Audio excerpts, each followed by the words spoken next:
Sveiki draugai. Štai atvažiavo tokia dėžutė pas mane. Tikiuosi telpo šį kadrą, kaip žiūrim, kam įdomu. Na, čia užtašau, kam ko nereikia žinoti. Taip.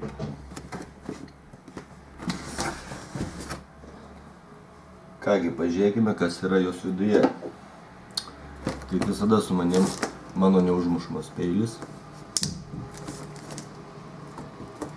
Pirmą gal pažiūrėkime šičia.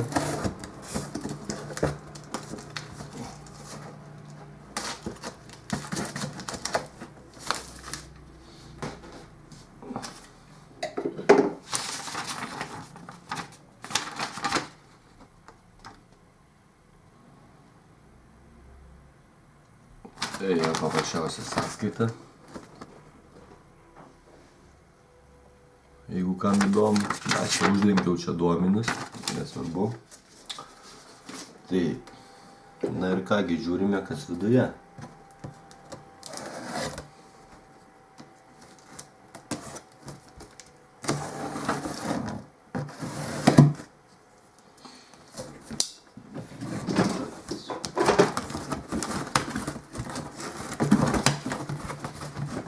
O viduje, mėly draugai, spėkit iš 3 kartų, kas tai?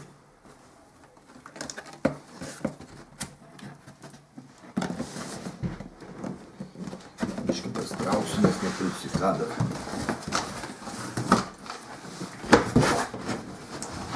Tai atsarginiai ratai mano automobiliui.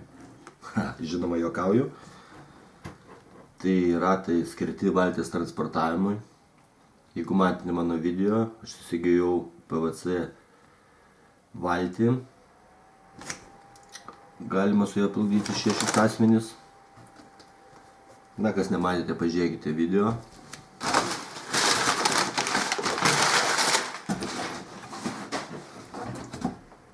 Štai dar vienas.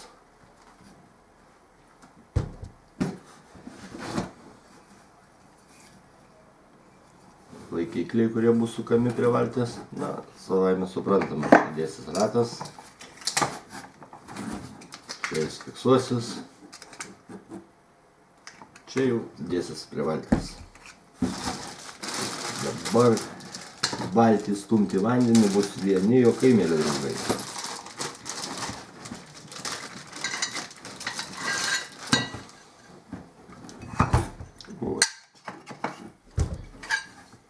Štai matome, šitas ir šitas skylės bus tvirtinamos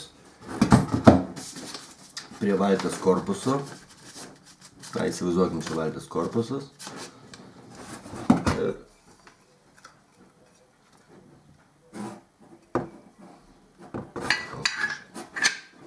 Taip kažkaip atsu. Taip, tai bus valties korpusas, bus pristvirtinimas, štai taip pridedami ratai.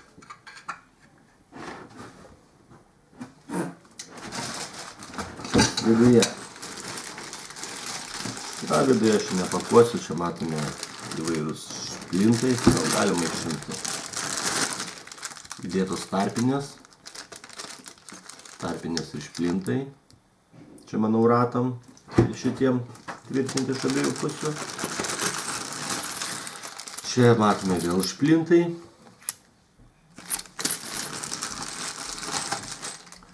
Na ir varžtai, kurie bus tvirtinami prie valties korpuso. Žinoma, aš jų nesinaudosiu, aš dėsiu visai kitaip.